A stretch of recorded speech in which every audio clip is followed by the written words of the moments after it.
மாண்புமிகு மன்னராட்சி முதல்வர் அவர்களே, மாண்புமிகு திரு முத்துவேல் கருணாநிதி ஸ்டாலின் அவர்களே,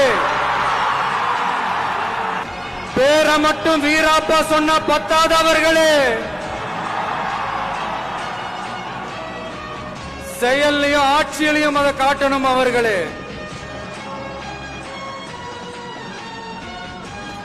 ஒன்றியத்துல பாஜக ஆட்சியை ஒரு பாசிச ஆட்சின்னு அடிக்கடி அறைகூவல் விடுத்துவிட்டு இங்க நீங்க பண்ற ஆட்சி மட்டும் என்னவா? அதுக்கு கொஞ்சம் கூட குறைவில்லாத அதே பாசிச ஆட்சி தானே.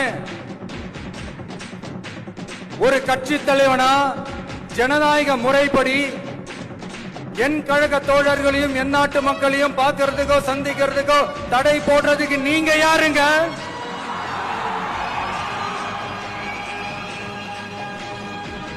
தடையை மீறிய மக்களை பார்க்கணும்னு முடிவு பண்ணிட்டா போயே தீருவேன். சட்டத்தை மதிக்கணும்ன்ற ஒரே காரணத்துக்காக அமைதியா இருக்கிறேன்.